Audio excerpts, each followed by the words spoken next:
Perhaps you remember all of the comments, Dogecoin, it's done, it's never going to spike again, this is the end, down to 5 cents, down to 1 cent, Dogecoin no more. Now though, proving all of the haters wrong, Dogecoin going absolutely parabolic right here, the spike still continuing on, we could even see a few more cent price hits going while we're live. That's what we want, the spike to continue on like crazy. If you've been watching Final Stand though, you likely knew exactly what was going to happen with Dogecoin, at least what was most likely going to happen. It's impossible to predict it 100%, but you may remember approximately 6 days ago exactly, I put out this video. You see it right there. I said, warning, Bitcoin and Dogecoin are about to fall to this level. In that video, I said Dogecoin is going to fall to around 21 cents. That was my exact price prediction, before then continuing that leg up and having a major spike soon. That's exactly what happened. It went down to 22 cents, so we missed the price prediction by 1 cent. Before then, that next leg started to hit. There's that bottom that we predicted right there, before it then went up, and we predicted that when it was at around 25 cents or so, going down before this next leg is now going absolutely wild, up to around 34 to 35 cents right now, still continuing to build energy as Mark Cuban comes in and says positive things, as we have other celebrities, perhaps an Elon tweet, another big one is coming soon. We know he likes to tweet at around this time. If you want to go down there and press the like button on this video, that's the best way to help it out to more people, as Dogecoin continues its next leg up. By far the biggest winner of the day is Doge right now, absolutely having a monster day. We'll continue monitoring the chart as we go along. If you want to follow on Twitter, it's MattWallace888. But you just saw it, we predicted Dogecoin within a single cent range. That's extremely difficult to do. That shows you how well we know the Dogecoin chart. We also do similar things with Bitcoin and other cryptocurrencies here. So if you're new to the channel, come on and join. What the heck are you waiting for? Subscribe with the notifications on to stay updated in real time, and make sure to actually click on those notifications. There's also going to be some great things throughout this entire life in terms of Bitcoin and Dogecoin all together. This right here is the type of show we've been waiting for, the high energy show that we love to see. Dogecoin up approximately 15% today at around that 34 cent level right now, up 44% over this last week that it was at the top, and 94% in the last month. So incredible numbers. Bitcoin has not done nearly as well, still going up a lot. We love to see that. I'm holding a lot of BTC. Ethereum also doing pretty dang well, but none of these top cryptos right now are performing as well as Dogecoin. People starting to realize the value it has when you see 95% of the sales at Mark Cuban's Dallas Mavericks shop of cryptocurrency coming through Dogecoin. That gives you an idea of how valuable it is to businesses, and if it's valuable to businesses, it's also valuable to hold. We've also seen some big articles coming out all across the entire internet. Benzinga right here, how Dogecoin could reach $1 according to Matt Wallace. They gave me a call. I answered some questions for them about what's happening with Dogecoin. A lot of these new Dogecoin buyers are actually from overseas in different countries, which means we are building a significantly bigger and stronger base than just one in the United States. You love to see it, and as Dogecoin continues to go up, it's going to mean a lot of new people are coming on board. You can see right here, the average transaction fee, 0.72. The value transacted in the last 24 hours, 819 million. So a lot of people actually spending Doge. Some of the lowest transaction fees in all of crypto right there, and still getting even lower. We all know what is happening with the Dogecoin updates, trying to get down to 0.001. So a massive decrease is what we're going to see soon. As we also see this one, Elon Musk backs Mark Cuban's claim that Dogecoin is the best cryptocurrency as a medium of exchange. This one coming out from Markets Insider. And more articles, this one coming from Yahoo Finance. Dogecoin breaches 30-cent mark after Elon Musk agrees with Mark Cuban. It's the strongest medium of exchange. So all of this continuing to accumulate and come together. But the truth is, the media is getting this partially wrong here. Yes, Mark Cuban and Elon Musk are helping the spike, but this is mostly a community-driven spike. These are people in the community who are seeing the opportunity right here, who are seeing how undervalued Doge is and deciding to buy in at this exact moment. Mark Cuban and Elon Musk, we shouldn't underrate by any circumstances, especially Elon Musk, what they're doing. But still, we also have to give way more credit here to the community, because we knew this was coming. We were predicting it, and we've been saying that for a while. If you go back, we've been posting about Dogecoin every single day on this channel for 7 months, over 7 months, since before any other Dogecoin YouTube channel was doing it. This is the original Dogecoin community, so come join. What the heck are you waiting for? If you want to join the Patreon, we also have some great crypto picks, especially during this market. It's a great opportunity to make even more money if you're already making a lot of money. But let's go ahead and take a look at the Final Stand videos recently. A lot of people were saying, oh no, it's done, it's over. You remember that, and a lot of these comments, but we just kept posting and letting people know what's happening. Yes, we'll talk about the negative sides when Dogecoin looks like it's going down. We'll talk about that too. But overall, we knew the energy was positive, and we're starting to see exactly why right here. We also have seen Crypto billionaire Sam Bankman-Fried is donating $450,000 to a nonprofit that supports Bitcoin developers. The smartest thing you can possibly do right now, if you are a charity or if you are an organization that collects anything through currency, accepting Bitcoin, Dogecoin, other cryptocurrencies will help you massively, and it will mean you have a big increase in the amount of people buying in. Let me read some of these comments. Like the video. Yes, if you want to go down there and press like, this is the perfect opportunity to spread the word about Dogecoin to more people. Pressing like actually helps Dogecoin get out, which is exactly what we want. Matt, you the man, and never give up, coming in from Nizo. I appreciate that. And Dogecoin to the moon, coming in from Kenneth. A lot of great comments here. Hodl for life as we continue to watch Doge. Let's go and check on the chart right now and see where it's at. So we're seeing a little bit of a red candle right there, but hopefully we'll see the spike continue on as Dogecoin right now performing exactly what we wanted to see, that curve going up, exactly how we were predicting it. Yes, right now, it does look like it's a little bit ahead of schedule. We were expecting the curve to be a little bit more gradual. It's a little bit ahead of schedule right now, which is great to see. It means a lot of the energy is already building up, so it could drop a little bit back down before continuing, but I still believe we're going to see it continue and then hit those all-time highs soon. Never, under any circumstances, should Dogecoin be underrated or underestimated. It is one of the top cryptos right now, and it's going to continue to prove exactly why, going up massively right now, as we're also seeing these are the top 13 banks that have invested the most in crypto and blockchain. The banks who are investing in Dogecoin are really going to see massive levels of support. If you are, as a bank, decide to fully embrace Doge and help it as much as you possibly can, you're going to see so many additional new customers that will make your head spin. So go ahead and do that if you are a bank, or if you know someone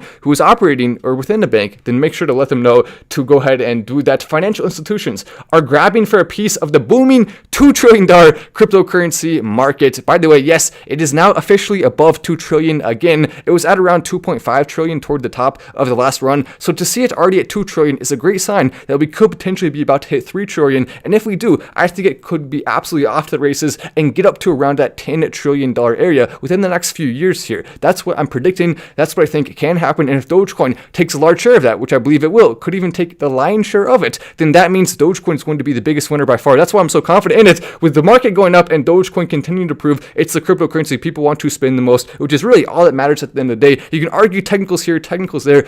What actually matters, if people want to spend it, it'll become the cryptocurrency of Earth. Simple as that. And people want to spend Dogecoin more than any other crypto. So many different studies and polls are proving that over and over and over again. But here are the top banks that are investing in crypto. You may not have heard of these first two. The first one is Standard Chartered, 380 million, 6 investments. Then we have BNY Mellon, 321 million, and 5 investments. You probably heard of this one though. Citibank, now continuing to go more and more into cryptocurrency, 279 million. By the way, that's the 4th largest bank in the US by assets held. So pretty cool to see them doing that. And it also means they're probably going to get some more customers. The people who are liking crypto are going to be way more likely to go to the banks that are embracing it rather than the banks that are trying to turn it down and stop people from doing transactions where they're buying crypto. There's plenty of banks right now who will not let you buy crypto, even if you want to. It's your money, but they will not let you use it for things you want to use it for. Why? Well, because they can. They shouldn't be allowed to, but they can, and that's what they're going to do. Then we see UBS, 266 million, 5 investments. These are the top 13, so there's not that many right now that are really big that are investing in crypto. That's going to change, I think. A lot more of them are going to. You kind of have to, or else you'll be left behind. BNP Paribas is 236 million. Morgan Stanley, you probably heard of them as well, and Morgan Chase, both of them are around 200 million. So a lot of these big banks are investing heavily into crypto. Goldman Sachs as well, 204 million, and that starts to show you down the list. Then you probably have not heard of the rest of these. Some of them you may have. MUFG 185 million, ING 170 million, BBVA 167, Numera 146, and Barclays 12 million. So that really goes to show you how far down it goes on the list. To see number 13, it's at 12 million. So only those 13 banks are really actually investing in crypto right now. Once that changes, I think we're going to see another big leg up for it, and we really should be optimistic in it at this exact moment in time. That said, some people still not buying into crypto. They still don't like it. I had so much hope for this article because I looked at who the writer was, and look at that.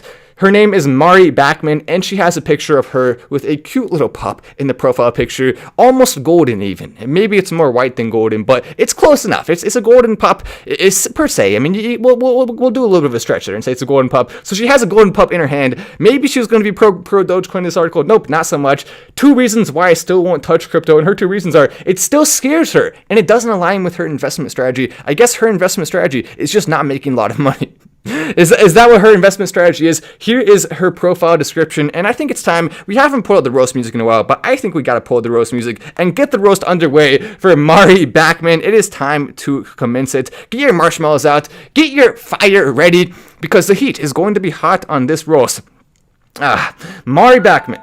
Come on, Mari says she is a personal writer who's passionate about educating others. Perhaps you need to educate yourself on the booming market of crypto and how much potential it has. Being scared is not a good enough reason to not embrace something with this much potential and this much energy. Her goal is to make financial topics interesting because they often aren't, and she believes in a healthy dose of sarcasm. Oh, wait a sec. Perhaps her article is sarcasm. Let's go back and check. Oh, wait, no, it's not. Oh, man. Well, that's too bad. That would have been a great opportunity for sarcasm there. But nope, you didn't use it in this case. A healthy dose of sarcasm is maybe something you need, maybe a healthy dose of fun too, so you can embrace some Doge. In her somewhat limited spare time, she enjoys playing in nature, watching hockey, and curling up with a good book. Perhaps she's off playing in nature right now instead of doing research on the topics she covers. Maybe that's it. I'm sorry, Mari, you're probably a nice person, you're probably a good gal, but we have to roast you here for your silly and ridiculous anti-crypto article. Once again, the Motley Fool saying some crazy things about crypto. If you wondered, why don't they like it? Well, clearly, we know now. They just admitted it. It's because they're scared of the future. They're scared of crypto. It doesn't quite fit their investment portfolio of being boring and making small gains. We want to make those big gains, and so that's why we have the roast turned up for you, Mari. Best of luck to you in all of your investments, though. Best of luck. Roast time. We love to see the roast. LOL, educate yourself. Yes, educate yourself, Mari. That's what she has to do. We are still waiting, by the way, for another major Elon tweet. We have not gotten one in a little bit about Dogecoin or any other topics here. Hopefully, we won't have to wait too much longer, but Elon Musk has been tweeting and liking stuff. He did tweet about Dogecoin a couple days ago, or what was it, 1 day ago? Either 1 or 2 days ago, he talked about the Dogecoin Mark Cuban thing, and so hopefully we'll see him continue to do that. But he has not liked any more Dogecoin tweets recently. I'm staying up to date on this as well. I'll keep you up to date on Twitter if you want to be even more into it. It's Matt Wallace 888 on Twitter. You can follow me there and stay up to date. There's a bunch of links right down there in the description. There's links to platforms you can use where you can get free stocks. There's links where you can get free crypto. So check out all the links in the description right down there if you have not yet. You can also see the social media handles for staying up to date. Notifications on Twitter. Definitely very important, but we can also see Elon Musk continuing to talk about beta when it comes to Tesla and what they're doing with that, but he has not under any circumstances given up on Doge. Far from it, he's still continuing to support it heavily, and I think that's only going to grow even more as Elon Musk and Mark Cuban both try to become the leader of the Dogecoin movement. Well, not the leader, but the biggest supporter. I don't know, whatever you want to call it. Both of them want to be the #1 best Dogecoin person, I guess. Maybe not. Maybe Mark Cuban probably cares less than Elon, but Elon, I'm sure he would love nothing more than to have a lot of fun with Dogecoin on the top level. Dogecoin to the moon, coming in from West Side as well. I appreciate that. Embrace the final stand. I think that's the best thing you can do. And press that like button from 21st Century. So many great comments, and that's one of the best parts about YouTube. If you have not been in the comment section at all yet, what the heck are you doing? Lewis as well says Doge to 150 or $2 by the end of the year. If we do see Dogecoin going up above 150 to around that $2 level, it is going to pass a lot of these other cryptos. It will become the #3 top crypto in the world, passing Cardano with a 70 million market cap. For Dogecoin to get to past $1, we'd have to see it going above a $130 billion market cap. Absolutely something that's possible, but it does take a lot to go right, and if it does get up to $2, it will be rivaling Ethereum with around a $260 billion market cap. I mean, billion with a B. It'll be rivaling Ethereum, and if it goes up to around $3, then it's going to be potentially ahead of Ethereum, depending on if Ethereum goes down or up or not. So we are only a short period of time away from potentially seeing if Dogecoin can pass a lot of these other top cryptos again, like it has done in the past, and then hopefully go and challenge ETH. I have ETH, I like ETH, but Doge, it's just inevitable. You can try to fight it if you want, but this is what, if you try to fight Doge, this is what's going to happen to you. Let me go ahead and pull this up, because everyone should see a visual illustration of why Doge is not one to mess with. Here we go. So this is what happens if you try to fight against Doge. Basically, that's Doge with a giant train. There's the bus of Bitcoin, Ethereum, and Tether. Unfortunately, the bus just wasn't having that good of a day. The train coming through and totally obliterating it. That's just the way it goes. I mean, Doge, look how cute he is. Mr. Obliteration, you're such a cute little obliteration machine. Yes, you are. Yes, you are. Brian Stearns, Matt is the best. You talk to your dogs like that too, right? You say, who's a good boy? I don't know. Why do we talk to dogs in different voices? Who knows? But when Dogecoin goes to $1, perhaps I'll do an entire live in a talking to a dog voice. Be like, Oh my god, look at that. The Dogecoin price is going so high. Yes, it is. Yes, it is. And we'll do that for the entire live. I feel like we kind of have to. You know, hold me to that. When Dogecoin hits $1, we'll do an entire live in a talking to a dog voice. That would be hilarious. We need a promoting battle between Mark Cuban and Elon Musk. Let's see it happen. I want to see who's going to be the biggest winner of that promoting battle as the viewers start to climb up to 1,839. Yes, 1,839 viewers. Let's see if we can get this to a number that's even higher than that. Right now we have 900 likes. If we can get over 1,500 likes, I feel like that would be the way to go. Right now as well, Dogecoin. It's trending on Twitter. Take a look at this. Dogecoin currently not just number like 3 or 4 or something like that. It was not okay. Well, I guess it fell back down a little bit, but for a time, Dogecoin was number 2 on trending on the main trending page. I don't know what happened here. I guess Twitter's weird with the algorithm and what it does for trending, but it was number 2 for a while. Hopefully, we can get it back up there and maybe even to number 1 as Dogecoin continues to go around the internet and make people smile. Take a look here, though. You can see Dogecoin to the moon is definitely Dogecoin to $1. I mean, hashtag Dogecoin to $1. Look at that. It's beautiful. It's trending. That's what we want to see as more and more people start to join in the movement and tweet about it. Hopefully, we will see this run continue on. I think there's a high chance of that as energy starts to build. Anyway, I'm Matt Wallace. This is Final Stand, and I will see you in the next video very shortly.